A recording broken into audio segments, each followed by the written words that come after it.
Halo guys, kembali lagi dengan kami dengan tema kelompok sosial.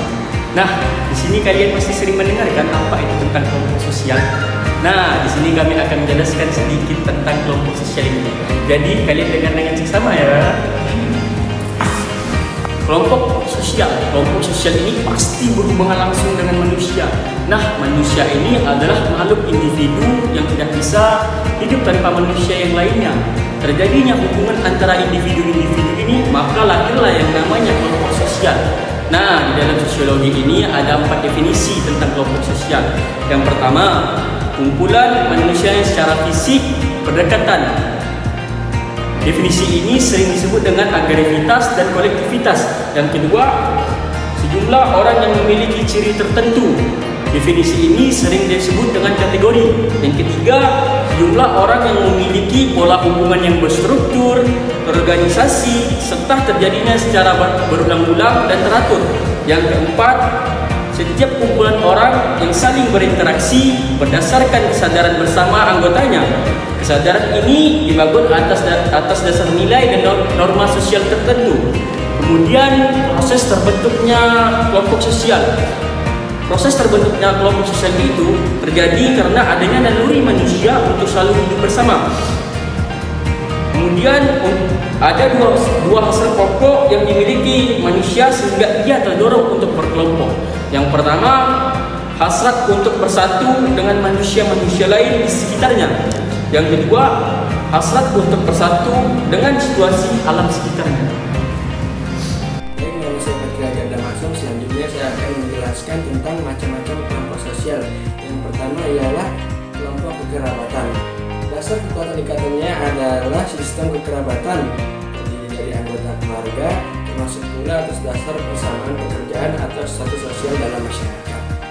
Keanggotaannya masing-masing mempunyai prestisi tertentu sesuai adat istiadat yang berlaku, yang berarti terdapat derajat tertentu bagi individu sebagai anggotanya, contohnya keluarga. Ialah kelompok utama dan kelompok sekunder. Pengertian kelompok utama sering disebut sebagai feeling, di mana perasaan memiliki anggota terhadap kelompoknya sangat besar. Ciri utamanya adalah intensitas interaksi sesudah intim, lebih mengarah pada kasih sayang, kedekatan dan keakraban, contohnya keluarga inti dan keluarga besar. Sedangkan pengertian kelompok sekunder ialah kelompok sosial yang memiliki jumlah anggota yang besar, tidak saling mengenal dan interaksi sosial dalamnya tidak selalu dilakukan secara langsung. Ciri-cirinya, kedekatan persamaan anggota tidak terlalu diperhitungkan, komunikasi yang dibangun bersifat sementara, dan orientasi pembentukan kelompok adalah karena terdapat tujuan yang ingin dicapai, contohnya partai politik, perhimpunan serikat pekerja, koperasi, dan perseorangan terbatas, dan lain-lain. Kelompok formal dan kelompok informal. Kelompok formal terbentuk secara resmi demi mencapai tujuan tertentu, diciptakan dan didasarkan pada aturan-aturan yang tegas, contohnya ialah lembaga pemerintah, perguruan tinggi, perusahaan, dan lain-lain. Sedangkan kelompok informal bersifat tidak resmi, artinya tidak terikat pada aturan hukum tertentu, terbentuk karena kuantitas pertemuan yang cukup tinggi dan berulang-ulang yang dilakukan atas dasar kepentingan dan pengalaman masing-masing yang relatif sama. Contohnya teman sebaya, kelompok arisan, dan kelompok-kelompok lainnya. Yaitu yang terakhir adalah kelompok in-group dan kelompok out-group.